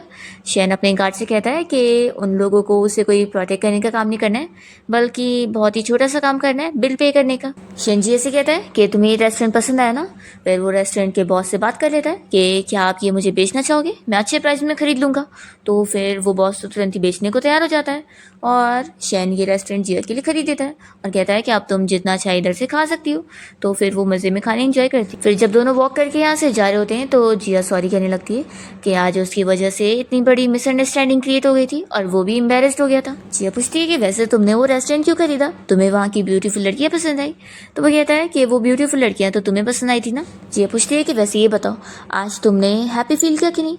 तो शैन कहता है कि क्या ये चीज़ इंपॉर्टेंट है। तो वो कहती है कि ऑफ कोर्स इंपॉर्टेंट है, मैं इसलिए तुम्हें बाहर लेकर आई थी, लेकिन हाँ मैंने मैंने एक्सपेक्ट नहीं करी थी कि हमें रास्ते में वो जो अर्निंग मिल जाएंगे और फिर डिनर भी इतना ज़्यादा ऑकवर्ड बन जाएगा, मैंने सोची नहीं थी। शेन सोचता है कि ये मुझे खुश करने के लिए इतनी सारी मेहनत करी थी। जिया कहती है कि मैं प्रॉमिस करती हूँ कि अगली बार मैं कभी तुम्हें डिनर की ट्रीट दूंगी ना तो अच्छे खासे पैसे लेकर चलूंगी, और मैंने प्रॉमिस अगर कभी तोड़ी ना तो मेरे ऊपर बिजली गिर जाए। तब यहाँ पर सच में बारिश होना शुरू हो जाती है और जिया डर कर फिर यहाँ पर शेन के ऊपर गिरने लगती है। तो वो तो उसे देखता रह जाता है। फिर जिया जल्दी से उसकी व्हील चेयर को पुश करते हुए लेके जा रही होती है और शेन बस सोच रहा होता है कि उसकी हार्ट बीट इतनी फास्ट हो गई है। फिर घर आने के बाद शेन तो बीमार हो चुका होता है, तो जिया उसकी केयर करने में लग जाती है और वो उसका बुखार कम करने के लिए उसके सर पे कपड़ा रखकर पूरी रात भर उसकी केयर करती है। फिर ऐसी मॉर्निंग हो जाती है और जिया यहाँ पर शेन की केयर करते हुए उसके बॉडी मसल्स दिखने लगती है। वो अपने आप को रोक ही नहीं पा रही होती है उसे टच करने के लिए। तभी शेन चाक जाता है और कहता है कि क्या तुम्हें पसंद है। जिया बहुत ज़्यादा शाय होती है और कहती है कि बिल्कुल नहीं, मैं ऐसा कुछ भी नहीं कर रही थी। तो शेन कहता है कि देख लो तुम्हारे हाथ कहाँ पर है। जिया जल्दी से अपना हाथ हटाती है और कहती है कि मैं जा रही हूँ कुकिंग करने, और वो भाग जाती है। फिर नेक्स्ट सीन में हम देखते हैं कि शेन जिया और अपने भाई हान के साथ निंग और जो की एंगेजमेंट सेरेमनी के लिए आया होता है। तो हान और जिया दोनों ही कह रहे होते हैं कि आखिर उसे इस एंगेजमेंट सेरेमनी में पार्टिसिपेट करने की क्या ज़रूरत थी। तभी यहाँ पर जिया तो कह रही होती है कि उन दोनों चीटर्स को तो मैं छोड़ूंगी नहीं। तो शेन कहता है कि तुम कुछ करने वाली हो। वो कहती है कि बॉस, उन लोगों ने तुम्हें बुली किया था ना, तो मैं उन्हें सबक सिखाऊंगी। वो हान से कहती है कि तुम्हारा ये रॉकेट मुझे बहुत ही काम का लगता है और लगता है तुम भी इन लोग की वेडिंग सेरेमनी खराब करने का कोई प्लान बना रहे हो। फिर हम देखते हैं कि इस एंगेजमेंट सेरेमनी में आए हुए लोग जब यहाँ शेन को देखते हैं तो कहने लगते हैं कि ये तो आखिर निंग का एक्स फियांसी है ना, ये यहाँ पर क्या कर रहा है, क्या इसे यहाँ पर आने में शर्म नहीं आई। तो दूसरा बंदा कह रहा होता है कि तुम्हें पता नहीं है कि मिस्टर शेन निंग से इतना ज़्यादा प्यार करता है कि इसने खुद डिसेबल होने के बाद अपने फ्रेंड को उसे खुद दे दिया। जिया को ये सब सुनते के साथ ही बहुत ज़्यादा गुस्सा आ रही होती है और वो उन्हें चिल्लाने लगती है कि तुम लोग कितने शेमलेस हो जो कुछ भी रूमर बना रहे हो। हान भी चिल्लाता है कि पता नहीं इन लोगों को ये सब झूठी रूमर बताने के लिए किसने बोला है। फिर जिया दिखती है कि यहाँ पर तो सिर्फ सीढ़ियाँ है, तो वो शेन से कहने लगती है कि जानबूझ के जो ने उसकी बेइज्जती करने के लिए बिल्कुल भी उसके अंदर जाने का ठीक से इंतजाम नहीं कर रहा है ताकि उसकी यहाँ पर बेइज्जती हो। शेन कहता है कि फिक्र मत करो, अब वो यहाँ पर खुद हमें बुलाने के लिए आएगा और मुझे अंदर लेकर जाएगा। तो जिया कहती है कि वो कैसे। तो वो कहता है कि बस इंतज़ार करो। यहाँ पर हम देखते हैं कि जो और निंग जैसी अपनी पार्टी में पहुँचते हैं तो देखते हैं कि कोई भी गेस्ट यहाँ पर नहीं है। वेट्रेस उनको बताती है कि सारे गेस्ट बाहर ही खड़े हैं और वो अंदर आने से डर रहे हैं क्योंकि जब मिस्टर शेन अंदर नहीं आ पा रहे तो उन लोग को भी डर लग रही है। हम देखते हैं कि सारे लोग बाहर ही खड़े होते हैं और जिया और हान दोनों शेन के व्हील चेयर पे थोड़ा थोड़ा बैठ जाते हैं और खुश हो रहे होते हैं कि अच्छा हुआ हमारे पास बॉस की व्हील चेयर है, नहीं तो हम लोग तो खड़े खड़े थक ही जाते। फिर इतने में जो बाहर आकर कहने लगता है कि तुम लोग अंदर क्यों नहीं आ रहे हो। तो सारे लोग कहते हैं कि जब मिस्टर शेन अंदर नहीं जा पा रहे तो हम कैसे जा सकते हैं, हमें तो भाई मिस्टर शेन से पंगा नहीं लेना है। तो जो और निंग शेन को अंदर चलने बोल रहे होते हैं। तो यहाँ पर फिर जिया उसके बदले में बताती है कि मिस्टर शेन ने कह दिया है कि तुम लोग जब तक उन्हें उठा के अंदर नहीं लेके जाओगे तब तक वो अंदर नहीं जाएंगे। तो निंग कहने लगती है कि तुम पागल हो गए हो। तभी जो मान जाता है ठीक है तुम क्या कर रहे हो। वो कहता है कि आखिर तुम क्या चाहती हो कि हमारी एंगेजमेंट पार्टी कैंसिल हो जाए। और फिर दोनों मिलकर जाते और शेन की व्हील चेयर को उठा के अंदर ले आते हैं। तो सारे लोग इनके ऊपर ही हंसते होते हैं। फिर यहाँ अंदर आने के बाद जो फिर शेन की बेइज्जती करने की कोशिश करता है और उसका मजाक उड़ाता है कि वैसे मैं अपने फ्रेंड को थैंक्स करना चाहूँगा कि उसकी वजह से मुझे निंग मिल पाई है और आज हमारी फिर एंगेजमेंट होने जा रही है, तो इसका क्रेडिट मेरे फ्रेंड को जाता है। तो यहाँ पर जिया को गुस्सा आ जाती है और वो उससे चिल्लाती है कि क्या तुम्हारे कोई पेरेंट्स नहीं है जो तुम इतने ज्यादा बदतमीज हो गए हो और स्टेज पर जाकर मेरी बॉस की बेइज्जती कर रहे हो। तो जो कहता है कि मेरे पेरेंट्स बस यहाँ पर आए नहीं है, ऐसा नहीं है कि मेरे पेरेंट्स नहीं है। तो फिर वो कहती है कि पक्का तुम जैसे बेटे को देखकर वो बहुत ही एम्बेरस्ड हो चुके होंगे क्योंकि अगर मेरा बेटा भी तुम जैसा होता ना तो मैं भी यहाँ पर नहीं आती। तो जो को बहुत ज्यादा गुस्सा आ जाती है और वो जिया के ऊपर हाथ उठाने जाता है, पर जल्दी से यहाँ पर जिया को गिरता हुआ देखकर व्हील चेयर पे से उठ जाता है और उसे बचा लेता है। तो सारे लोग ये देखते रह जाते हैं और बातें करने लगते हैं कि ये क्या चल रहा है, ये शेन तो डिसेबल था ना, ये आखिर खड़ा कैसे हो गया। फिर यहाँ पर शेन के पैर दर्द होने लगते हैं तो वो जिया को कहता है कि मेरी हेल्प करो मुझे बैठाने में। फिर तभी इतने में यहाँ पर शेन का भाई हान आया होता है और कहने लगता है कि मैं तुम्हारी यहाँ एंगेजमेंट पार्टी में आया था और तुम्हारा बाथरूम ही फट गया, देखो मेरा क्या हाल हो गया है। वो यहाँ पर जोर से फाइट करने लगता है कि तुम्हारी वजह से मेरे सारे कपड़े पे स्मेल आ रही है। तो सारे लोग इन लोग को देखकर हंस रहे होते हैं। पर फिर यहाँ शेन की तबीयत खराब होने लगती है। तो जिया हान से बताती है कि शेन की तबीयत खराब हो रही है, तो मैं उसे हॉस्पिटल लेके चली हूँ। तो फिर हान भी यहाँ जो के साथ फाइट करना छोड़ता है और वो भी अपने भाई के साथ यहाँ से चला जाता है। फिर जो को तो शेन के ऊपर इतनी ज्यादा गुस्सा आती है कि इसकी वजह से मेरी एंगेजमेंट पार्टी खराब हुई, मैं इसे छोड़ूंगा नहीं। हम देखते हैं कि शेन यहाँ हॉस्पिटल गया होता है और उसका डॉक्टर फ्रेंड उसका चेकअप करने के बाद उसकी रिपोर्ट देखकर बताता है कि असल में उसने जो ऐसे अचानक से खड़े हो गया है, इससे उसके ट्रीटमेंट में अब थोड़ा डिले हो गया है और वो दोबारा ऐसी कोशिश ना करे, नहीं तो वो पूरी तरीके से ठीक नहीं हो पाएगा। तो जिया कहती है कि मेरी गलती है, आखिर बॉस मुझे बचाने के लिए खड़े हो गए थे, नहीं तो उनकी ये हालत ना होती। फिर जिया को तो शेन के लिए बुरा लगने लगता है और वो अपसेट हो रही होती है कि उसकी वजह से ये हालत हो गई उसकी। तो शेन कह रहा होता है कि नहीं, तुम्हारी कोई गलती नहीं है। तभी इन दोनों को देखकर शेन का ये डॉक्टर फ्रेंड सोच रहा होता है कि शेन पक्का इस लड़की को लाइक करने लग गया है। तभी वो कहता है कि तुम शेन की इतनी फिक्र मत करो, तुम्हें पता है जब असल में इसका एक्सीडेंट हुआ था ना और ये डिसेबल हो गया था, तब तो इसे और भी ज़्यादा दर्द हुआ था और इसे हर रोज़ पेन किलर्स लेने पड़ते थे, तो उसके सामने तो ये दर्द कुछ भी नहीं है। ये सुनते के साथ ही जिया को शेन के लिए बहुत ज़्यादा बुरा लगता है और वो कहने लगती है कि फिर तो तुम्हें कितना ज़्यादा दर्द होता होगा ना। वो उसे पूछने लगती है कि क्या अभी भी तुम्हें बहुत ज़्यादा दर्द हो रहा है, अभी कैसा फील कर रहे हो तुम। तो शेन इसकी बातें सुनते के साथ ही याद कर रहा होता है कि जब उसका कार एक्सीडेंट हुआ था तो उसका भाई और उसके डैड हॉस्पिटल में आए हुए थे। उसका भाई तो उसकी फिक्र कर रहा था पर उसके डैड तो उससे बहुत ज़्यादा ही गुस्सा थे और वो उसकी फिक्र भी नहीं कर रहे थे और कह रहे थे कि अभी तो हमें कंपनी ही संभालनी है। फिर शेन यहाँ पर जिया से खुश हो रहा होता है और उसे बताने लगता है कि हाँ मुझे बहुत ज़्यादा दर्द होता था। तो फिर जिया उसे कहने लगती है कि तुम अपनी सारी चीज़ें मुझसे शेयर कर सकते हो, हमारे बीच में सिर्फ बॉस और एम्प्लॉय का रिलेशन नहीं है। तो वो कहता है कि और क्या है। तो जिया कहती है कि हम अच्छे फ्रेंड्स भी है, मैं तुम्हें अपना बहुत ही अच्छा फ्रेंड समझती हूँ, वैसे तो मैं जानती हूँ कि मैं तुम्हारी फ्रेंड बनने लायक हूँ नहीं।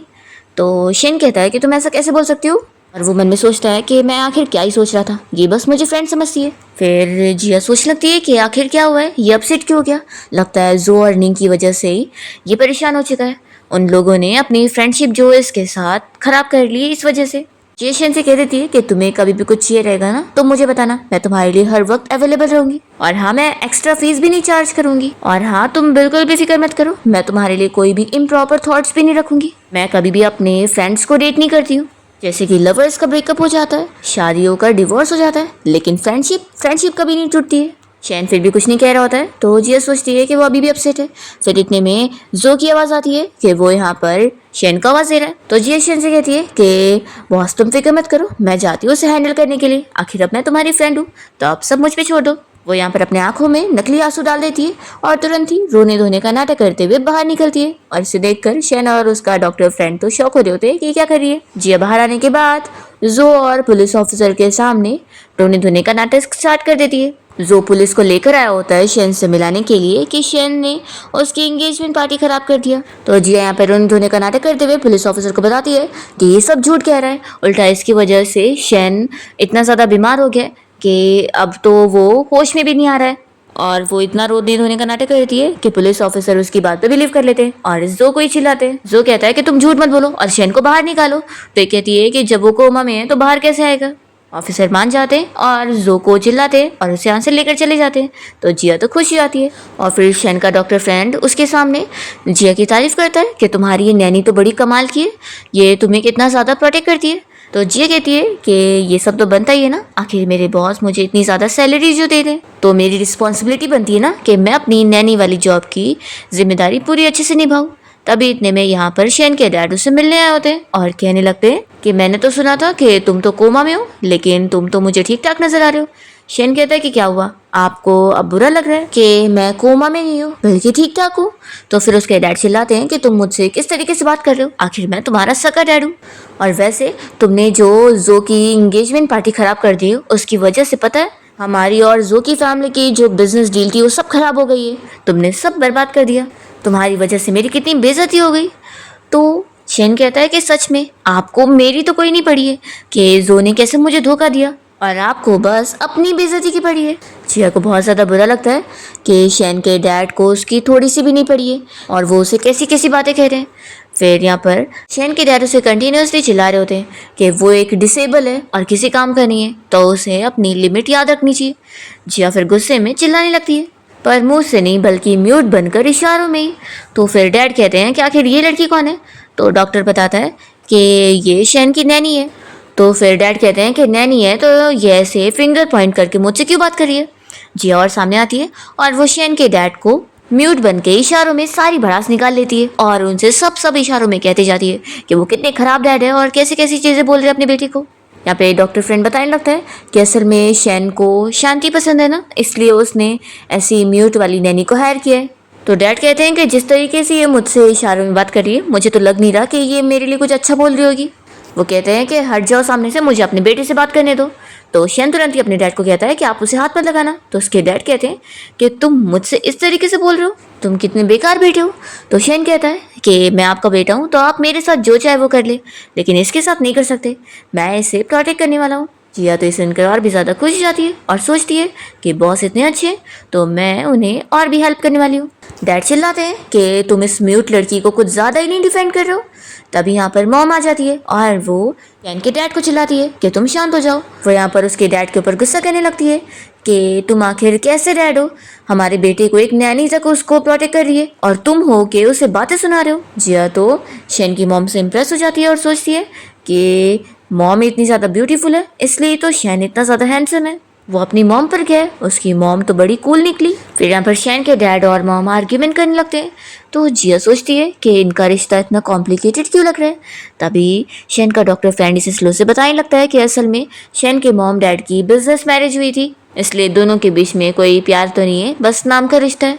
असल में शेन की मॉम को शक है कि उसके डैड अभी भी अपनी फर्स्ट लव को ही पसंद करते हैं और इसी बात पर उन लोगों का झगड़ा होता रहता है। शेन की मॉम यहाँ पर शेन के डैड से कह रही होती है कि तुम जाओ अपनी फर्स्ट लव के पास और मुझे तो तुमसे डिवोर्स ही लेना है। तो वो क्लियर कर रहे होते हैं कि ऐसा कुछ भी नहीं है जैसा वो सोचती रहती है। दोनों आर्ग्यूमेंट करना स्टार्ट कर देते हैं और जिया मौका देखकर शेन को यहाँ से लेकर चली जाती है। और वो बाहर आने के बाद शेन से पूछती है कि बॉस मेरी एक्टिंग बहुत ज़्यादा सुपर्ब थी ना। तो वो कहता है कि हाँ, तुमने ये कैसे करी। जिया कहती है कि तुम्हें पता है मैंने तुम्हारे डैड को सारे इशारों में क्या क्या बोली थी, मैंने उन्हें बहुत डांटी और मैंने उन्हें ये भी बताई कि तुम सबसे ज़्यादा बेस्ट हो, तुमसे बेस्ट तो कोई है ही नहीं। शेन कहता है कि तुम्हारी नज़रों में क्या मैं सच में इतना ज़्यादा अच्छा हूँ। तो जिया कहती है कि जितना मैं बोल रही हूँ ना उससे भी ज़्यादा अच्छी, मुझे तो लगता है कि मैं पूरी ज़िंदगी भर। शेन कहता है कि क्या ज़िंदगी भर। जिया कहती है कि मैं ज़िंदगी भर तुम्हारे लिए काम करूँगी। तो फिर वो अपसेट हो जाता है कि आखिर मैं क्या सोचता रहता हूँ। वो कहता है कि ठीक है अब हम घर चलते हैं। तभी इतने में शेन की मॉम यहाँ पर पहुँच जाती है उससे बात करने के लिए और कहने लगती है कि तुम प्रॉब्लम में पड़े थे तो तुमने मुझे क्यों नहीं कांटेक्ट किया। शेन कहता है कि आपको कब से मेरी पड़ने लग गई। जिया सोचती है कि क्या हर डोमिनेटिंग सीईओ का फैमिली के साथ रिलेशन बिल्कुल अच्छा नहीं रहता। तभी मॉम जिया से पूछती है कि तुम शेन की नैनी हो, मैंने शेन के फ्रेंड से सुनी कि तुम इसका इतना अच्छे से ख्याल रख रही हो और इसे कितना प्रोटेक्ट करती हो। वो उसके लिए उसे थैंक्स कर रही होती है। तो जिया कहती है कि आंटी आपको मुझे थैंक्स करने की ज़रूरत नहीं है, मैं बस अपनी जॉब पूरी कर रही हूँ। तो फिर मॉम कहती है कि तुम बोल सकती हो, तुम म्यूट नहीं हो। जिया कहती है कि असल में मैं बस शेन के डैड को चुप कराने के लिए उनके साथ ऐसे प्रिटेंड कर रही थी। तो मॉम तो और भी ज़्यादा खुश हो जाती है और कहती है कि तुम कितनी अच्छी बच्ची हो। वो उसे काट देती है और कहती है कि मेरी तरफ से तुम्हारे लिए बोनस है, तुम इसे जो चाहे वो खरीद लेना। जिया मना कर रही होती लेने से, पर मॉम फिर भी उसे देकर चली जाती है। फिर जिया शेन से उसकी मॉम के बारे में डिस्कस करती है कि असल में तुम्हारी मॉम इतनी भी ज़्यादा बुरी नहीं है बल्कि बहुत अच्छी है। शेन कहता है कि इसलिए ना क्योंकि उन्होंने तुम्हें बोनस दिए। तो फिर जिया इस पर कुछ नहीं कह पाती और कहती है कि ठीक है चलो अब शॉपिंग के लिए चलते हैं, फिर उसके बाद मैं कुछ अच्छा सा बनाऊंगी। फिर दोनों घर आ जाते हैं और जिया अपना कुकिंग कर रही होती है। तभी शेन यहाँ पर अपने भाई हान से बातें कर रहा होता है। हान कहता है कि भाई मैंने आपके डॉक्टर फ्रेंड से इस बारे में सुना कि आप जिया को लाइक करने लगे। शेन कहता है कि ये तुम क्या बोल रहे हो। हान कहता है कि भाई वैसे तो ये मैंने भी नोटिस किया था कि जब से जिया यहाँ पर आई है आपकी पर्सनैलिटी बड़ी अच्छी हो गई है और आप पहले से अब ठीक भी हो चुके हैं। तो मैं तो उसे अपने सिस्टर इन लॉ बनाने के लिए मान रहा हूँ और उसे अप्रूव कर रहा हूँ। शेन कहता है कि तुम तो अप्रूव कर रहे हो लेकिन जिसे बनना है उसे तो अभी तो पता ही नहीं है। हान कहता है कि मेरे पास एक आइडिया है, आपका 2 दिन बाद बर्थडे आने वाला है ना, उस दिन उससे आप अपना लव कन्फेस कर दो। हान जानबूझ के ज़ोर ज़ोर से जिया को सुनाने के लिए कहने लगता है कि भाई 2 दिन बाद आपका बर्थडे ना, मैं अच्छे से सरप्राइज तैयार करूंगा। तो जिया ये सुनकर फिर यहाँ सोचती है कि शेन का 2 दिन बाद बर्थडे है। हान कहता है कि देखा भाई वो से सच में आपकी कितनी पड़ी है, मैंने जैसे आपके बर्थडे के बारे में बोला उसने तुरंत ही सुन ली, तो देखना अब तो वो खुद भी आपके बर्थडे की तैयारियां करेगी। तो अब आप उसे कन्फेस करने की तैयारी करो। फिर जिया यहाँ पर कैलेंडर में डेट मार्क कर रही होती है और वो कुछ ना कुछ प्लानिंग करने लग जाती है शैन को सरप्राइज देने के लिए। और शैन उसे देखकर बस यही चीज़ सोच रहा होता है कि वो मुझे ही सरप्राइज देने की प्लानिंग कर रही है। फिर 2 दिन बाद फाइनली शैन के बर्थडे वाला दिन आ जाता है और जिया शैन के सामने एक बॉक्स लेकर बैठती है। तो वो सोचता है कि क्या ये मेरा गिफ्ट होगा, लगता है गिफ्ट आ चुका है। और तभी जिया शैन को बताती है कि उसने एक स्ट्रे कैट के लिए एक हाउस खरीदी है जो कि उसे पूरा जोड़ना है, लेकिन उसे आता नहीं है कैसे करना है। तो फिर वो इंस्ट्रक्शंस बता दे। तो शैन सोचता है कि अच्छा तो ये कैट का घर है। फिर वो उसको बताने में हेल्प कर देता है, जिससे फिर जिया वो घर बना लेती है और शैन को थैंक यू कहने लग जाती है कि वो कितना स्मार्ट है। तो शैन कहता है कि तुम भी, तभी तो तुमने बना ली। तो जिया कहती है कि वो तो मैं हूँ ही। फिर जिया शैन को बर्थडे सरप्राइज देने के लिए गार्डन में अच्छा सा सरप्राइज का इंतजाम करती है और फिर वो उसे फायरवर्क्स दिखाती है जिसमें शैन का नाम लिख कर आ रहा होता है। वो कहती है कि ये मेरी तरफ से तुम्हारा बर्थडे गिफ्ट है, क्या तुम्हें पसंद आया? तो शैन तो बहुत ज़्यादा खुश होता है और फिर वो उसे कन्फेस करने वाला होता है कि तभी इतने में यहाँ पर शैन के सारे गार्ड्स पहुँच जाते हैं। उन्हें लगता है कि यहाँ पर आग लग गई है और शैन को बचाना है। तो जल्दी से वो लोग सारी फायरवर्क्स को तोड़ते हुए का बर्थडे सरप्राइज खराब कर देते हैं। तो वो गुस्सा हो जाती है और यहाँ पर शैन फिर अपने गार्ड से कह देता है कि अब उन लोग का आज का बोनस कट है और अब वो लोग जाए यहाँ से बाहर। तो सारे अब से टोकर चले जाते हैं कि वो लोग तो बस शैन को बचाने आए थे। पर फिर शैन अपनी फीलिंग्स कन्फेस ही नहीं कर पाता है क्योंकि जिया तो बस उसकी इसलिए केयर करी होती है क्योंकि डॉक्टर ने उसे बोला था कि शैन का हर दिन मूड अच्छा रहना चाहिए, इसलिए वो उसे हैप्पी करने की कोशिश कर रही थी और कुछ और नहीं। तो शैन बस ये सुनकर चुप रह जाता है। नेक्स्ट डे शैन से मिलने के लिए उसका फ्रेंड और उसका भाई आए होते हैं और बताते हैं कि उन लोगों ने उसके लिए गिफ्ट लेकर आए। तभी लोग शैन से इस बारे में डिस्कस करते हैं कि जिया को तो अभी वो कन्फेस कर ही नहीं पाया। तभी वो उसके लिए बर्थडे केक लेकर आती है और ये लोग यहाँ पर शैन का बर्थडे सेलिब्रेट करने जा रहे होते हैं।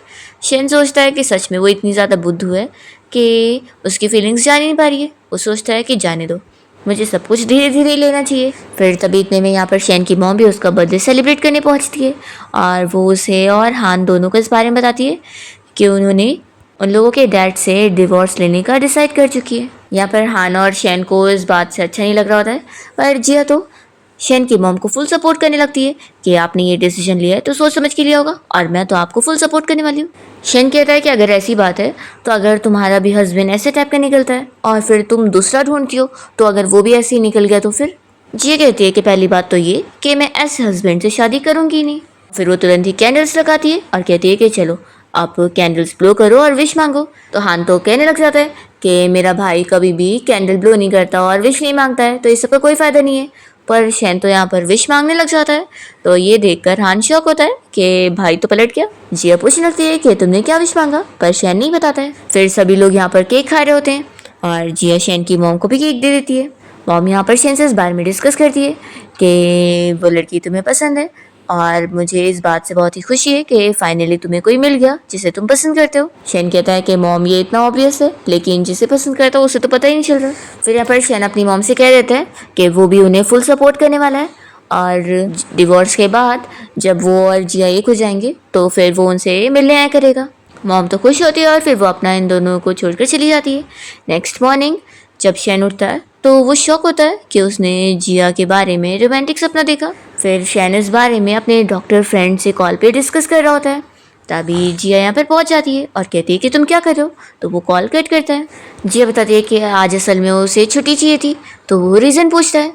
जिया बताती है कि उसे अपनी क्लास रियूनियन पार्टी के लिए जाना है। फिर हम देखते हैं कि क्लास रियूनियन पार्टी में जिया के सारे क्लासमेट्स शॉक हो जाते हैं जब जिया इतनी महंगी कार से आती है, तो क्योंकि वो लोग पहले से ही बातें कर रहे होते हैं कि वो एक नैनी की जॉब करती है। जिया यहाँ पर अपनी सैलरी दिखाती है कि उसकी सैलरी 1 लाख है। तो ये सुनकर वो लोग तो हैरान रह जाते हैं और कहते हैं कि फिर तो हमें भी नैनी की जॉब करनी है। असल में यहाँ पर जिया को शैन छोड़ने तक आया होता है। तो जिया की इज्जत तो यहाँ पर और बढ़ जाती है और इसका एक्स बॉयफ्रेंड यू तो बहुत ज़्यादा गुस्सा हो जाता है। वो यहाँ पर उसकी बेइज्जती करना चाहता था पर वो तो और उठ गई है। फिर यहाँ पर शैन तो इन लोगों के साथ डिनर पार्टी में भी इन लोगों को ज्वाइन कर लेता है और ये ट्रीट उसकी तरफ से होती है। तो सारे लोग ही बड़े खुश हो जाते हैं। पार्टी के बाद जिया ड्रंक हो गई होती है और शैन और वो दोनों साथ में कार से जा रहे होते हैं। जिया तभी यहाँ पर किसी का नाम ले लेकर रो रही होती है। तो शैन को लगता है कि वो जिसका नाम ले रही है उसे लाइक करती है। तभी जिया बताती है कि वो असल में उसका पेट डॉग था। तो शैन ये सुनकर खुश होता है कि वो तो डॉग के लिए रो रही थी। फिर नेक्स्ट डे जिया को जब होश आता है तो वो शेन के पास आकर माफ़ी मांग रही होती है कि कल रात वो इतनी ड्रंक हो गई थी और उसे खुद भी याद नहीं कि उसने क्या क्या करी होगी। फिर हम देखते हैं कि ये दोनों हान के साथ मिलकर बाहर गार्डन में घूमने जाते हैं और तब यहाँ पर हान से शेन को कुछ पता लगता है जो कि वो जिया के साथ शेयर करता है कि असल में उसे नैनी की जॉब दिलवाने के पीछे यू का हाथ है, क्योंकि जैसा कि उसने बताया कि वो कंपनी के प्लानिंग डिपार्टमेंट में जॉब चाहती थी पर उसने उसे नैनी की पोजीशन के लिए ट्रांसफ़र करवा दिया और इस बारे में शेन को पता भी नहीं था। उसे तो लग रहा था कि वो नैनी बनने के लिए यहाँ पर आई है, पर अब वो जिया से ये सब चीज़ें क्लियर करते हुए ऑफर देता है कि वो अब कंपनी में काम करने जा सकती है। तो अब उसकी मर्जी है कि वो क्या करना चाहेगी। तो फिर जिया कहती है कि मैं दोनों ही जॉब करूँगी। शेन शॉक होता है और कहता है कि तुम्हारा मतलब। तो फिर वो बताती है कि मैं दिन में अपनी जॉब करने भी जाऊँगी कंपनी में और रात में आकर तुम्हारे लिए खाना भी बनाऊँगी और तुम्हारी केयर भी करूँगी। और फिक्र मत करो, मैं दोनों चीज़ अच्छे से हैंडल कर सकती हूँ, आखिर मुझे दोनों की सैलरी जो लूटनी है। तो वो कहता है कि तुम दिन भर क्या बस पैसे पैसे सोचती रहती हो।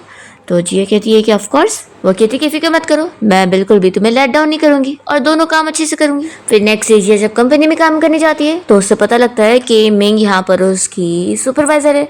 वो तो इसे देखकर बहुत ज़्यादा गुस्सा होती है और फिर जिया को परेशान करने के लिए वो जानबूझ के उसे ऐसे काम दे रही होती है ताकि वो कंप्लीट ना कर पाए। पर जिया सारे ही काम अच्छे से हैंडल कर लेती है और प्रोजेक्ट भी कंप्लीट कर लेती है। तो फिर निंग उसका कुछ बिगाड़ नहीं पाती और जिया जब घर आती है तो शेन को ये सारी चीज़ें पता लगती है कि जिया को कैसे बुली किया गया था, पर उसने सब हैंडल कर ली। जिया अपनी तारीफें बताने लगती है और तब इतने में गलती से वो शेन के ऊपर ही गिर जाती है, पर फिर वो उससे दूर होती है।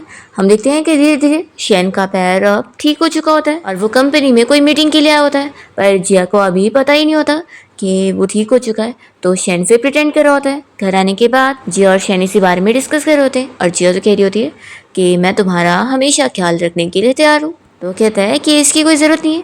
तो फिर वो डर जाती है और कहती है कि तुम मुझे फायर तो नहीं करने का सोच रहे हो। तो शेन जल्दी से खड़ा होता है और बता देता है कि क्योंकि वो ठीक हो चुका है। ये देखकर जिया बहुत ज़्यादा हैप्पी हो जाती है कि वो सच में ठीक हो गया। तभी जिया गलती से उसके ऊपर गिर जाती है और इनकी एक्सीडेंटली केस हो जाती है। जिया फिर जल्दी से दूर होती है और अपने रूम में भाग जाती है और शेन को लगता है कि शायद वो बिल्कुल भी खुश नहीं है। फिर नेक्स्ट डे फाइनली शेन अपना ठीक होने के बाद कंपनी ज्वाइन कर लेता है और सारे लोग कंपनी में उसका वेलकम करते हैं। नेक्स्ट सीन में हम देखते हैं कि जिया ने घर पे शेन के लिए जो सूप बनाई होती है तो उससे शेन को एलर्जी हो जाती है। उसे ये चीज़ पता थी पर वो फिर भी पी लेता है क्योंकि जिया ने इतने प्यार से जो बनाई थी।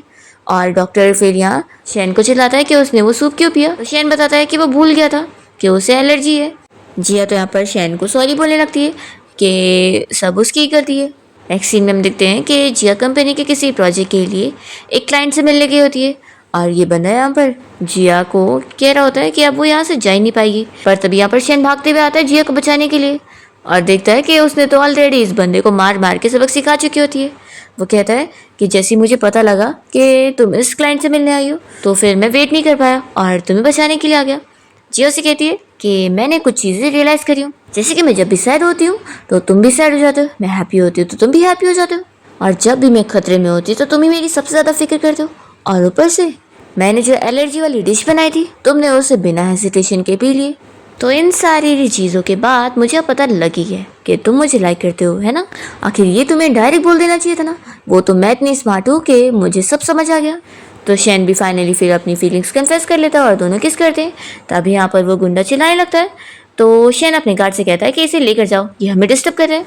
फिर यहाँ पर शेन को उसके भाई हान का मैसेज आ रहा होता है कि उन दोनों की प्लानिंग कामयाब हो गई। दोनों ऑफिस का सीसीटीवी फुटेज देख रहे होते हैं कि जो कैसे चुपके से उनकी कंपनी में जाकर कोई प्रोजेक्ट फाइल चुराने गया होता है और इन लोगों ने जानबूझ के उसे फंसाने के लिए सारी चीज़ें करे होते हैं और उसे रंगे हाथ पकड़ लेते हैं, जिसके बाद फिर वो दोनों उसे फायर कर देते हैं और अपना बदला लेने में कामयाब हो जाते हैं।